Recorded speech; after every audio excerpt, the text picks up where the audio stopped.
everyone. This is Charity McKenzie, and I'm going to help with basically technology. I'm going to show you how to find an equation that has an exponent in the exponent x and an exponent exponential equation using desmos because Math Excel works, not Math Excel, I can tell I'm used to saying that.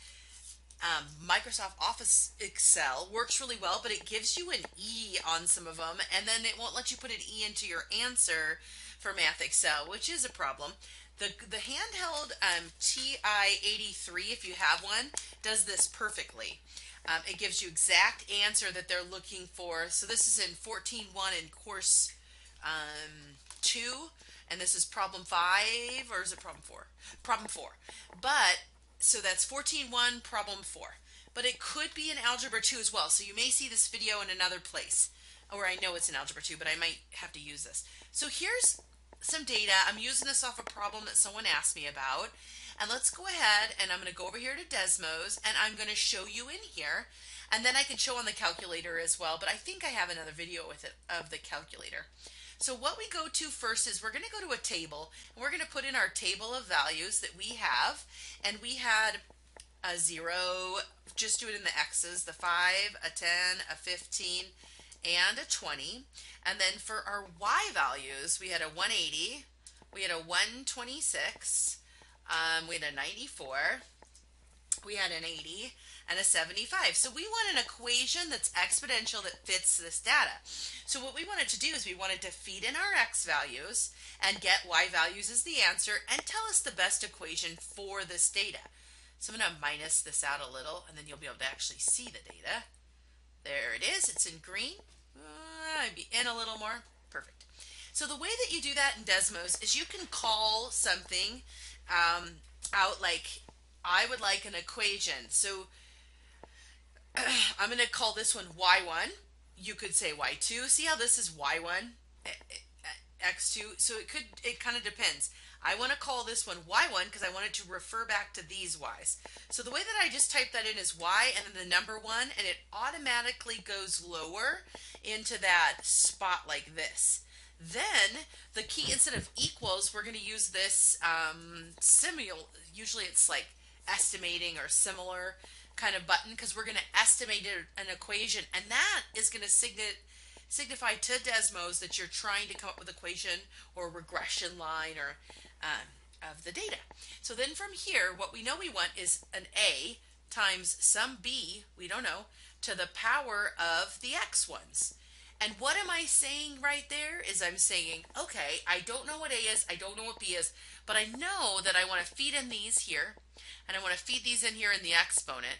The other thing that this question happened to ask is that you have a starting amount of 70. And that is our data. So then we go to Math Excel, and we put in those answers. Here's the issue. So this is the same problem, and you'll notice the decimals are a little off than what they want. That doesn't make you wrong. I'm going to have to go back in and double check these problems. So that's okay if you get it wrong. Just shoot me an email. There's only a couple of you doing this right now, like 20.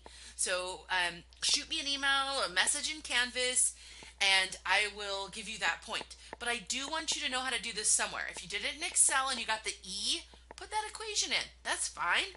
It does work. E is just like pi. It's a number, and it's just using that in as your exponential base. And if you use this one, then it'll use whatever you put in. So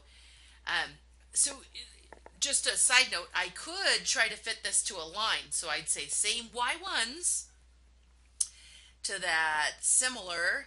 And then what if I want like mx plus b? Oh, I need to say x1.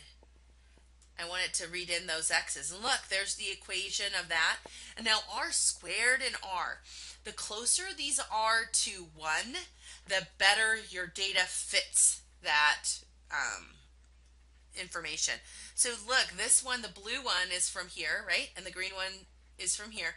And so the line doesn't fit as well as the blue one because this statistic here, this R, is better on this one. Okay, but that's You could use it for other things as well. I just wanted to say that magic, putting the 1 and to feed in your 1s and your x's to feed in your or x1s, and then your ab's. You could use a, b, c, d, however, whatever spots you need to know the numbers for. So here I used an M and a B. Notice they show me M and B. It doesn't matter what letters you use. This could have been Q. Watch, it'll tell me the Q and it'll call it Q.